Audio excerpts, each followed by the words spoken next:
माननीय वित्त मंत्री द्वारा जो अनुपूरक बजट पेश किया गया है उस पर चर्चा करने के लिए जो आपने समय दिया है, इसके लिए बहुत बहुत धन्यवाद आपको। मैं बैठ करके सुन रहा था,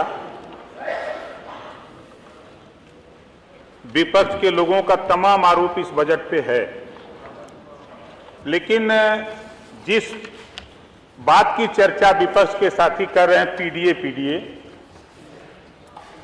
जितने लोग बोले हैं किसी के जबान पे एक बात नहीं आई कि अनुपूरक बजट में बधाई देना चाहिए था वित्त मंत्री जी को कि 300 करोड़ रुपया छात्रवृत्ति के लिए इन्होंने बिना मांगे दे दिया है। और अब तक अगर हम पिछले कार्यकाल में जाएं तो सभी बच्चों को छात्रवृत्ति नहीं मिलती थी। इसी सदन में कई बार कहते कहते बजट बढ़ाते आज उस मुकाम तक पहुंच गया है कि आप धैर्य रखिए, जितने भी पिछड़ी जाति के बच्चे हैं सभी बच्चों को छात्रवृत्ति इस बार मिलेगी अनुपूरक बजट से।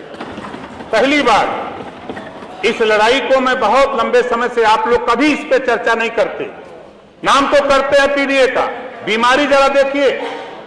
हम माननीय मुख्यमंत्री जी भी हैं, वित्त मंत्री जी, हमारा एक सुझाव है, जो पिछड़ी जाति के बच्चों को छात्रवृत्ति में थोड़ी सी दिक्कत हो रही है आय प्रमाण पत्र में, उसमें शायद ये दिक्कत आप लोग दूर कर दिए होते ना तो उधर रहते,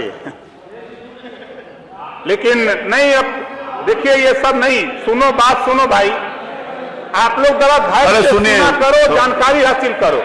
सुनिए देखिए वर्तमान ग्रामीण क्षेत्रों में 46,080 रुपया सालाना वार्षिक आय लेखपाल नहीं बनाता है। शहरी इलाकों में 56,460 रुपए वार्षिक, अगर जोड़ लेंगे मनरेगा का भी तब भी लेखपाल नहीं बना रहा है। हमारा अनुरोध है माननीय वित्त मंत्री जी से, इसको बढ़ा करके बजट की कमी, इसमें बजट की जरूरत भी नहीं है, इसको 1.5 लाख रुपए करने का प्राविधान हो जाए ताकि पिछड़े समाज के जो बच्चे छात्रवृत्ति से छूते रह जा रहे हैं वो भी इस क्राइटेरिया में आ जाए। जैसा कि मुझे जानकारी है कि सरकार की तरफ से प्रस्ताव भारत सरकार को भेजा गया है, विचाराधीन वहां है, उसको जल्द से जल्द इसका निस्तारण हो जाए। अभी हम अपने परिवहन मंत्री और वित्त मंत्री दोनों लोगों को बधाई देता हूं कि आधी आबादी, बड़ी चर्चा हो रही है आधी आबादी, जब 60 वर्ष की महिलाओं को फ्री बस सेवा दी गई वो भी दिक्कत है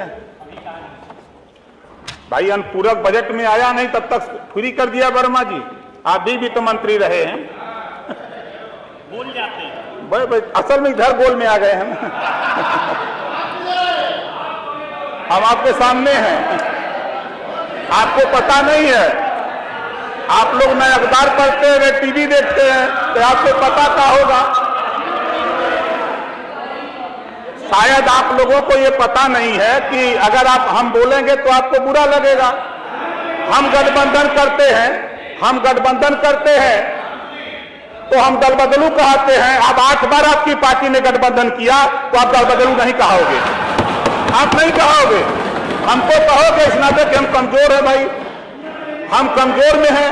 आप तो बिना पेदी के हो नहीं, कभी कांग्रेस से, कभी सपा से, कभी बसपा से, कभी सुभाषपा से, कभी निषाद पार्टी से करोगे तब तो नहीं कहोगे, लेकिन हमको तो जरूर कहोगे, क्योंकि जतियों में हम छोट हैं, जतिया में आप बड़े हो, उम्र में बड़े हो, सत्ता में रहो, इस नाते चाहे जिसको जो कह लो, लेकिन आपकी नाकामी के वजह से जो 38% पिछड़ा था वो भारतीय जनता पार्टी के साथ खड़ा हुआ है। इसके वजह से देश और प्रदेश में सरकार, इसको स्वीकार करो।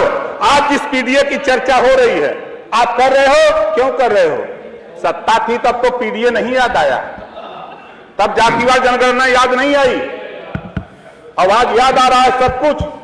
हमारे भाई आशीष पटेल जी ने कहा, मंत्री जी ने बहुत सही बात कहा इन्होंने कि 4 बार की सरकार में एक बार भी सदन में, सपा की सरकार में एक बार भी जातिवार जनगणना की चर्चा नहीं हुई है। उठा के रिकॉर्ड निकाल के देख लीजिएगा, जो मुझे जानकारी है। ओम प्रकाश राजभर जब आपकी गोल में गया, जब बोलने लगा तब समझ में आपको भी आया। तब समझ में आया, नहीं तो नहीं समझ में आ रहा था। और आप हमारी बात को नहीं समझ पाए, आप हमारी बात को नहीं समझ पाए। माननीय नेता पद पर बैठे हैं, मैं वैसे नहीं भागने वाला हूं। तलाक भिजवा दिया था, इस नाते मैंने कबूल कर लिया था। सामने बैठे हैं, धन्यवाद। आया है।